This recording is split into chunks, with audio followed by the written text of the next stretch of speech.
The Texas sun didn't just shine, it judged. At 3:15 p.m., it was a heavy, oppressive weight pressing down on the scorched earth of our ranch.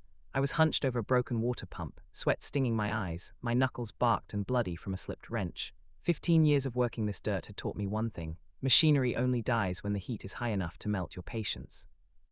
Rebecca was 50 yards away, moving with that effortless grace she still carried after a decade and a half of ranch life. She was tending the chickens, her silhouette framed by the golden haze of dust. It was peaceful. It was ours. And then, the silence of the valley was murdered by the roar of an engine that didn't belong here. A black pickup truck, oversized, overpolished, and driven with the kind of aggressive entitlement you only see from people who think they own the world, came screaming down our private access road. It didn't slow down for the cattle guard. It skidded to a halt in front of our main iron gate, spraying gravel against the fence like shrapnel. I didn't drop my wrench. I stood up slowly, wiping grease onto a rag, my eyes narrowing. You live out here long enough, you develop a sixth sense for trouble. This didn't look like a neighbor in a hurry. This looked like an invasion. The driver's door swung open. A man stepped out, maybe mid-20s, wearing a tactical black vest that looked like it still had the fold lines from the packaging. He adjusted the material, intentionally flashing a cheap plastic badge clipped to his belt. I've dealt with county inspectors, rangers, and the sheriff for 15 years. Real authority doesn't need to try that hard. Real authority usually has a layer of dust on it.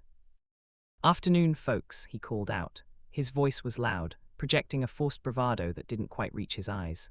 "I'm with the Ranch Compliance Authority. Need to conduct a mandatory inspection of your livestock facilities today."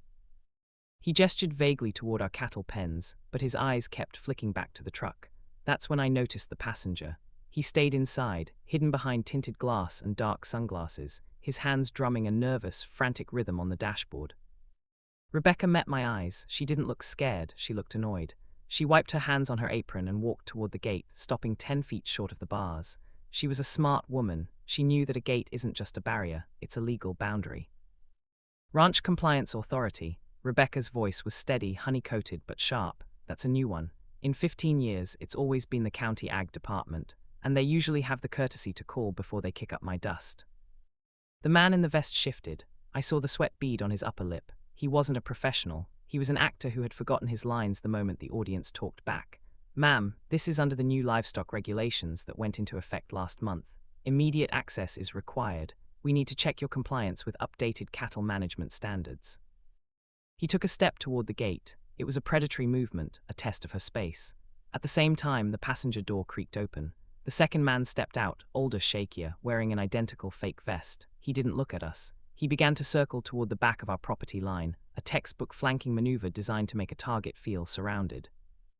I stayed by the pump, my hand tightening on the heavy iron wrench. My mind was racing. Who were these kids? The way the lead guy held his shoulders, the arrogant tilt of his head, it was hauntingly familiar. It nagged at the back of my brain like a splinter.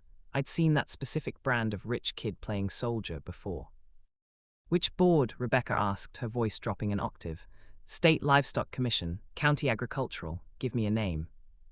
"The board," the lead guy snapped, his patience fraying. "The local governing authority. Don't make this difficult, lady. We have reports of substandard conditions. Now open the gate." "I want to see identification," Rebecca demanded. "Real credentials, not something you printed in your basement, and I want the name of your supervisor, right now." The lead guy, Garrett, I'd soon learn, flushed a deep, angry crimson. He looked at his partner, who was now fidgeting with a radio on his vest, looking like he wanted to vanish into the dirt. They were amateurs, but amateurs with a sense of mission are the most dangerous kind. "Ma'am," Garrett said, his voice dropping the polite mask, "you're obstructing an official inspection. The paperwork for your noncompliance is going to be a nightmare. Step aside." I started walking toward them, my boots heavy on the packed earth.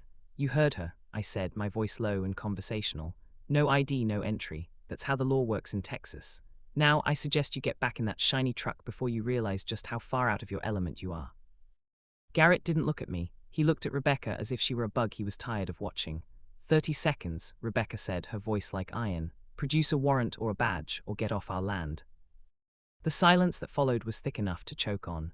The second man, the one by the fence, was practically vibrating with nerves.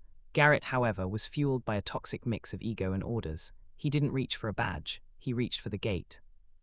Rebecca stepped forward, slamming her hand onto the iron latch, the metal clanging with a sound that signaled the end of the conversation. "No entry," she shouted. What happened next felt like it occurred in slow motion, yet it was over in a heartbeat. Garrett's face contorted into something animalistic. He didn't argue. He didn't retreat. He reached through the bars and struck Rebecca across the face with a vicious, open-handed slap. The sound cracked like a rifle shot. Rebecca wasn't expecting it. Her head snapped back, her feet tangling on the stone steps we'd laid together 5 summers ago. She went down hard. Her temple hit the sharp corner of the retaining wall with a sickening, wet thud. She didn't scream, she didn't moan, she just went still. A dark, crimson ribbon began to snake across the grey stone, pooling under her hair. "Garrett, what the hell?" the second man screamed, his voice cracking. "You weren't supposed to hit her, this was just supposed to be a scare." The world turned white. The calm, observant rancher I had been died in that moment. 15 years of labor, 4 years of college wrestling, and a lifetime of protecting what was mine surged into a singular, explosive impulse. I didn't think, I didn't plan, I moved. I vaulted the 4-foot gate in a single, fluid motion. Garrett tried to back away, his eyes wide as he realized he'd just awakened a monster. He reached for something in his vest, a taser maybe, or mace, but he was too slow. I hit him like a freight train. My shoulder drove into his chest, the air leaving his lungs in a pathetic wheeze. We hit the dirt together, but I was on top before he could even blink. I didn't use the wrench, I used my hands. I grabbed the front of his fake vest and slammed him into the side of his own truck. The metal dented with a satisfying groan. "You touched my wife," I hissed. I wasn't shouting. My voice was a jagged whisper, vibrating with a rage so pure it felt cold. The second man started toward me, shouting something about the police. I didn't even look at him. "Stay there," I warned, "or you're next." He froze, his hands trembling in the air. I turned back to Gerpt. He was gasping, blood leaking from a split lip. "Do you have any idea whose land you're on?" I asked, pinning him against the truck with one hand while the other hovered near his throat. We have authority," he wheezed. "You have nothing," I said. I reached into his vest and ripped out the radio he was using. I keyed the mic. "I know you're listening," I spoke into the device, my eyes locked on Gerpt's terrified face. "You sent these boys to do your dirty work. You thought you could bully us into selling the back 40 for your development. You thought a little compliance pressure would break us." I paused, looking at the house where Rebecca was finally starting to stir, groaning as she clutched her head. The relief that washed over me didn't lessen the anger, it sharpened it. "Hear what's going to happen," I continued into the radio. "I'm calling the sheriff, but I'm not calling for a trespass. I'm calling for a felony assault and impersonating an officer. And Gerpt here, he's going to tell me exactly who signed his putchuck today. If it's who I think it is, the head of the new HOA board from the development across the creek, then you'd better start looking for a very good lawyer, because I don't just own this ranch. I own the water rights for the entire valley, including your new little golf course." Gerpt's eyes went completely hollow. The realization hit him like a physical blow. They hadn't just harassed a random rancher.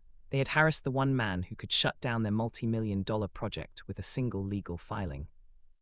"Wait," Gerpt stammered. "We didn't know about the water rights," Mr. Sterling said. "Mr. Sterling is about to be very poor," I interrupted. I let go of his vest. He slumped to the ground, a broken heap of ego and cheap polyester. I walked over to Rebecca, who was sitting up, blinking through the blood. I knelt beside her, my hands finally shaking as I touched her shoulder. "I'm okay," she whispered, her voice raspy but fierce. "Did you get it?" I looked up at the corner of the porch. The small, blinking red light of our 4K security camera was steady. It had captured every second: the arrival, the fake badges, the threat, and the slap. "Every frame," I said. The Ranch Compliance Authority didn't look so authoritative as they sat in the dirt, waiting for the real sirens that were already wailing in the distance. The HOA had spent months trying to find a loophole to force us out, trying to expand their manicured paradise into our wild acres. They thought they were playing a game of chess. They didn't realize I'd already flipped the board. As the sheriff's cruisers pulled down the drive, I stood up and straightened my hat. I looked down at Gerpt, who was sobbing now, the weight of a felony charge finally sinking in. "You should have stayed in the suburbs, son," I said, my voice returning to that calm, sarcastic edge. "The sun out here, it's a lot harder than it looks." I watched them get cuffed, I watched the black truck get towed, and then I walked back to the water pump. I had a ranch to run, and the water was finally starting to flow. The aftermath was a legal bloodbath for the HOA. Within 48 hours, the Sterling Development Group was under 3 separate investigations. It turns out, when you send your nephew and his frat buddy to assault a woman on camera while impersonating government officials, the board tends to dissolve pretty quickly. We kept the ranch, we kept the water, and most importantly, we kept the peace. Because in this part of Texas, we don't just grow cattle, we grow a very specific kind of consequence for people who forget whose land they're standing on.